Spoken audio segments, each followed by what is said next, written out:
We're going to continue looking at the class Reptilia, and you can see some of the various organisms that belong to this class: turtles, skinks, snakes, chameleons, geckos, lizards, crocodiles, a wide variety of organisms that we'll be looking at and seeing some of the specializations that God has put in place for these wonderful organisms. Here we have a chameleon. It lives in trees. It has a very long, sticky tongue. Look at how long that tongue is. And it uses that to catch insects, and chameleons are able to change colors. They are carnivores. Let's look at a few pictures of chameleons. Now here I have a picture of a chameleon. Look at how long the tongue is. The tongue can reach up to 5 inches long. It's covered in mucus. It allows it to latch on and capture prey that is at quite a distance. Also, notice the eyes. They are able to rotate their eyes independent of one another, so one eye can be facing forward, one eye can be facing backward.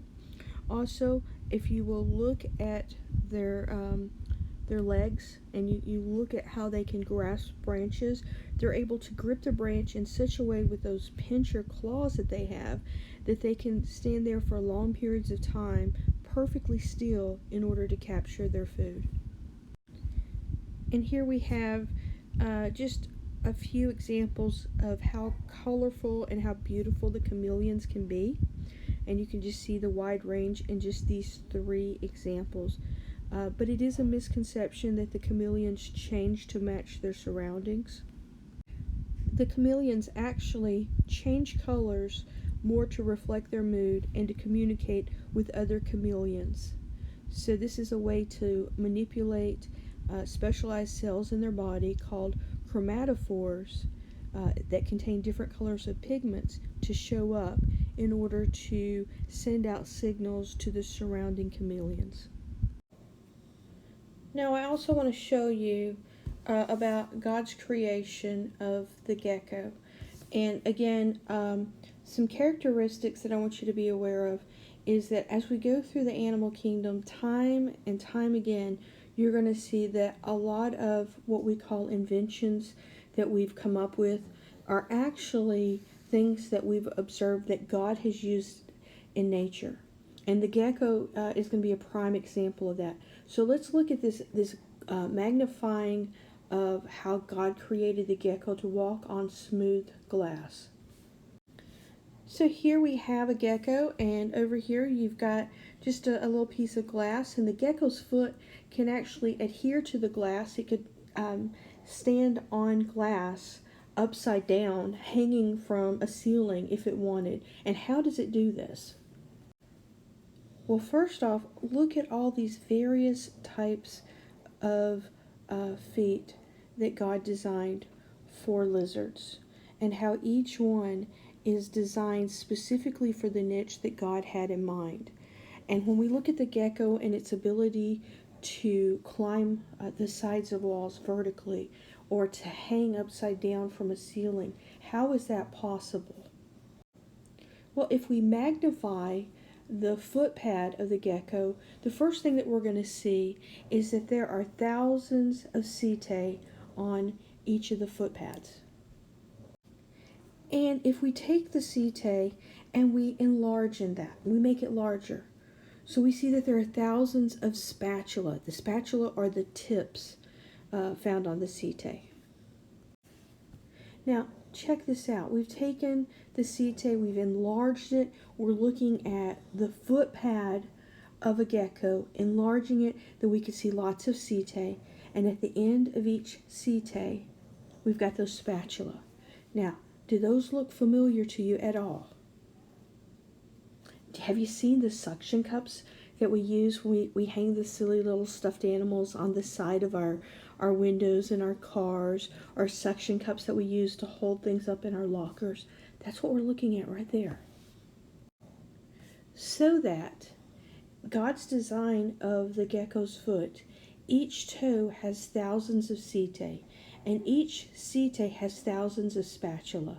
And the spatula are like little suction cups that stick to the substance that they are applied to, whether it's the wall or it's the ceiling. And it does this by van der Waals forces, which are forces that aid each spatula. And so the really cool thing about that is these suction cups that we didn't know about for thousands of years, God was using in the animals. And he was using those designs that we now use. We've stolen those designs and we use them all the time for hanging things in our locker or hanging stuffed animals on the side of our car windows or whatever.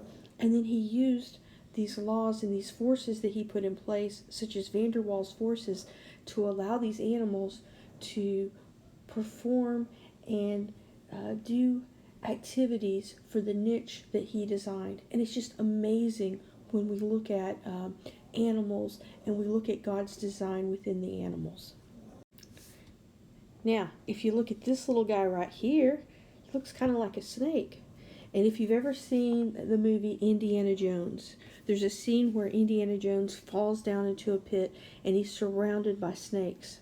If you watch close, you can see some glass walls that separate Harrison Ford, the actor, from the poisonous snakes. But in order to give that appearance of there being lots and lots of snake, again, this is before a lot of CGI, they used this lizard.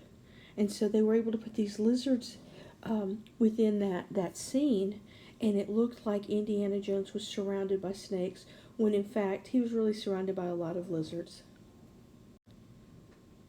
Now here we have the Gila Monster. Averages between 18 and 24 inches long, so you're looking at 1 to 2 feet. Record size has been 27 inches, but this is one of two of the types of lizards that are alive that are poisonous. It is considered endangered because of habitat loss, but you still want to be careful with the Gila Monster and their poison. Here is the second of the two poisonous lizards that exist. This is the Komodo Dragon. It is the largest living species of lizards. It can reach a maximum length of over 10 feet. And in rare cases, it can weigh up to 150 pounds. Now, it has two glands in its lower jaw that, when it bites its prey, that it releases a toxin. This toxin is a type of protein. It prevents blood clotting, it lowers the blood pressure, and it causes muscle paralysis. So all this Komodo dragon has to do is to bite its prey and then follow the prey until it goes into shock, loses consciousness, and then it's able to start feeding on the prey.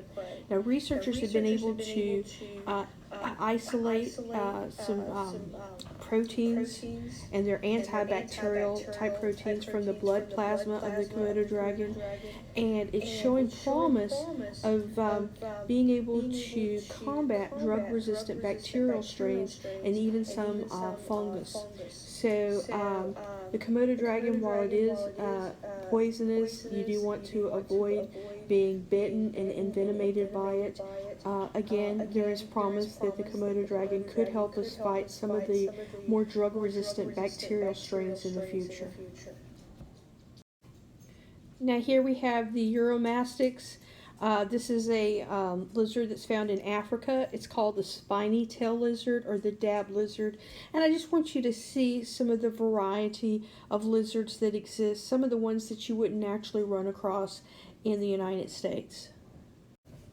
Here's the Malayan water monitor, and it can reach lengths between 5 and 8 feet. As far as its diet, it's going to eat anything it catches. Its saliva is slightly toxic, and so if a water monitor bites you, it has living bacteria that can attack the wound. It can cause a lot of pain, and in some circumstances, it can lead to death. This is the second largest living lizard right behind the Komodo dragon. Now this little beauty is known as the bearded dragon. This is one of the reptiles that I'm hoping that we will start to care for next year with our STEM project in class. a few things I want you to notice. Can you see their tympanum, their ear right here? And then notice that they have this beard. This is where they get the bearded dragon appearance. And so if they feel threatened or they want to scare off prey, then they'll open their mouth and they'll bring out their beard. My youngest daughter used to keep one of these, and just a sweet little thing. We got it as a baby. It grew to about 3 feet before it passed away, but she actually taught this little dragon to scare her older sister, so when her older sister came around, it would open its mouth, gape it out, and do this beard hiss at her sister just to scare her sister. So these are really cool little guys, and I'm hoping that we're going to have a chance to get one of these in the classroom and let you just see just the beauty of all the different types of God's creation. We will start off with our bearded dragon. And so this is what he'll look like as a baby when we get him.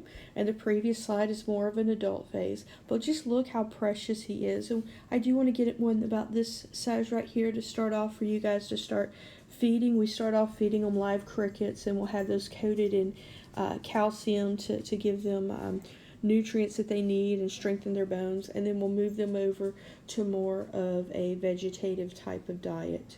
But they're just precious little creatures.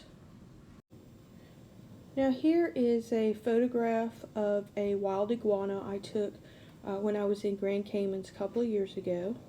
And one of the things that I want you to notice is, let's look at the tree right here. And you'll notice that we have the metal wrapped around the tree. Now the metal's wrapped around the tree because the iguana cannot climb up over the metal, so that prevents the iguanas from climbing higher up in the tree and damaging the trees. So it's a way to protect the Caribbean trees from the iguanas. In the Grand Caymans, they will give you $10 for each iguana you kill. They see the iguanas as pests. In Honduras, when I was over in Honduras, they had signs saying that it was illegal to eat the green iguanas, but you could eat the black iguanas. So they say it tastes like chicken. I have not tried iguana, but that's what I've been told. I still find the iguanas as beautiful creatures that God created. So much so, this is a photograph of me in Cozumel. This happens to be on a winterim trip that I take my students on. And you can see a wild iguana that I'm holding here. And then this is just a photograph of some Mayan ruins over in Cozumel. The iguanas are just everywhere. And so if you really want to see some of these animals out in the wild, going over to the Caribbean is just a wonderful opportunity for you to do so. And here I was able to get a photograph of a rare orange iguana over in Cozumel. You see more of the green ones there, but this little guy, we were out hiking back around some of the Mayan ruins, and he was there. We were able to sneak up and get a nice little photograph of him. But you can see the iguanas just everywhere.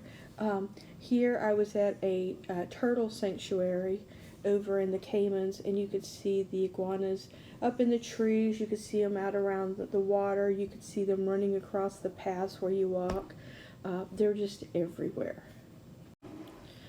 Now this, I was in Belize, and I was taking a bus out to some Mayan ruins in Belize to hike through.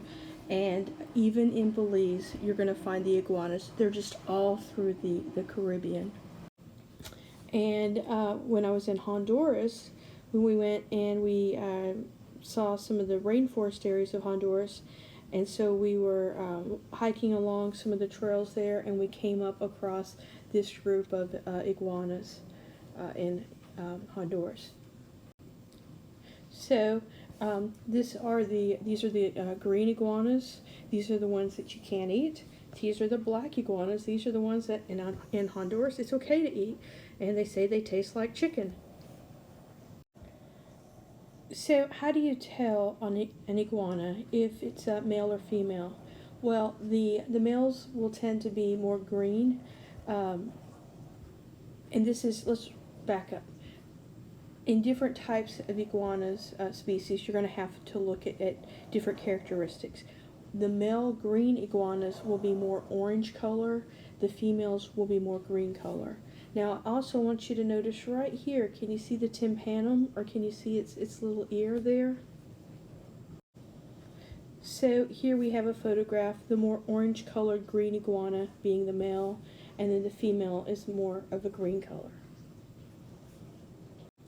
On that same trip to Roatan, Honduras, we were hiking around, and I saw this cool little anole on the side of a tree, and I snuck up really slow, zoomed in, and took a photograph. And I want you to notice this blue coloration of the head right there.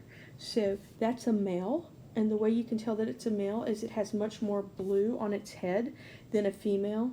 And I found out later on that this particular anole is one that scientists, when they go over to Honduras, they look for this one in order to study.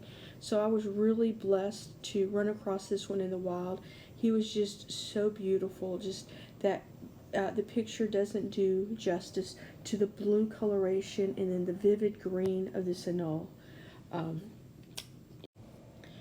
But what I really wanted to find on that trip, I really wanted to see a basilisk lizard. This is known as the Jesus lizard because it can walk on water. It can run up to 100 feet across any body of water. Now this photograph right here I did not take, but you can notice right here, we're going to explain to you how it's able to walk on water. So it goes into the water and it uses its feet and it pushes down, creating a little cavity, almost like an air bubble. And it gathers enough speed that it uses that air to push forward. So the lizard minimizes its downward force by pulling its foot upward before the cavity collapses. And it actually, they have these large hind legs that allow it to do this, but it does take a lot of energy, and so that's why it's only able to run about 100 feet across the water before, it's able to go back into the water. So these feet right here are also, they're webbed shaped, so it really gives the appearance that they're walking on water. And so one of the things I want you to be aware of is that God is so awesome. We know that Jesus walked on water, and yet he can show us that this very small animal can manipulate his laws of physics in order to appear to walk on water. How much greater is God that Jesus would be able to manipulate the water in such a way that he could walk? And it just amazes me how God gives us those little peeks into just how awesome he is and how he can manipulate the laws that he created in order to do these miracles. Well, did I find a basilisk? Right before we were leaving our hiking trip in the islands, the rainforest areas, I saw this little lizard kind of just looking out from underneath a rock.